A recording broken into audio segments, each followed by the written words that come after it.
writing stories, tales of the unexpected, the quirky little things that come out of nowhere, the stuff of stories for the kids and grandkids. And then there are the bigger problems that threaten to spoil all the planning and arrangements.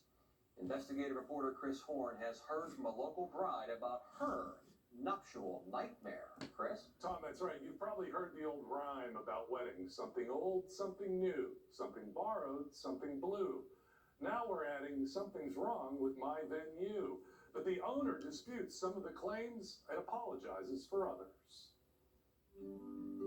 When Maggie Reed and Tyler Smithart got engaged, they got excited. We started looking at venues. We found Buttercups. It's an event venue more than 100 years old in Portsmouth's Churchland section that also served as an Airbnb. Reed and Tyler arrived Friday, October 10th for their rehearsal. That's the day before the wedding. They had paid the fee in installments. In total, it was $4,400.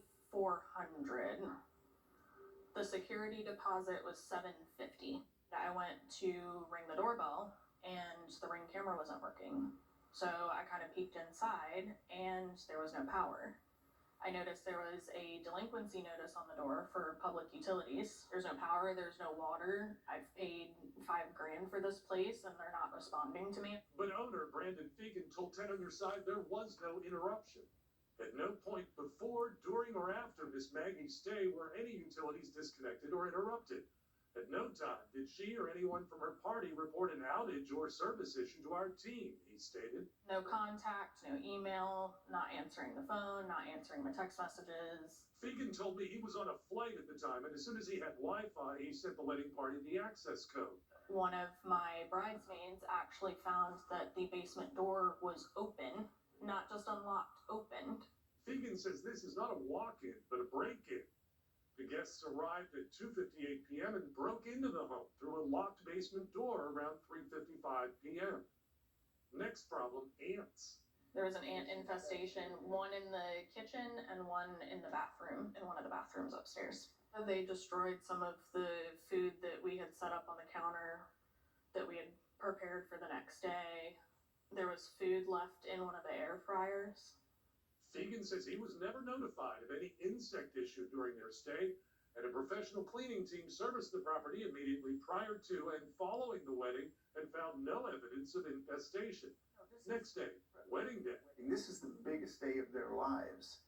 Keep in mind, the Buttercups home was already on the market for sale. And then the real estate agent showed up to the house. Realtor Adrian Pearl from Pearl Design Properties confirmed to Wavy this morning that she was putting up these open house signs, indicating, though, that the open house was the following weekend. But when people see the words open house...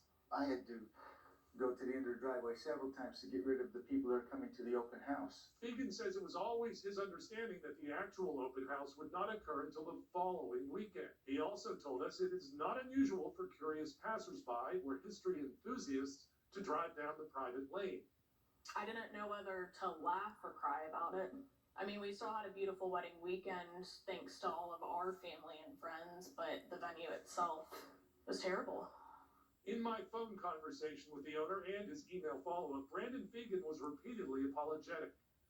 We understand how important weddings are to our guests, and we are truly apologetic that the recent couples who have come forward did not have the experience they had hoped for. I was in disbelief. No more weddings at Buttercups.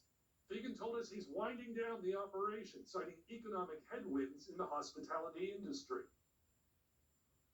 Now, the Buttercups home operated as an Airbnb. It's important to know that when searching for a wedding venue, pay close attention to reviews.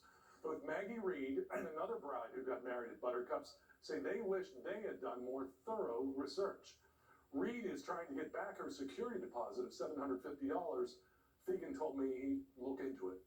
Chris Horn, 10 on your side. Now, your Super Doppler 10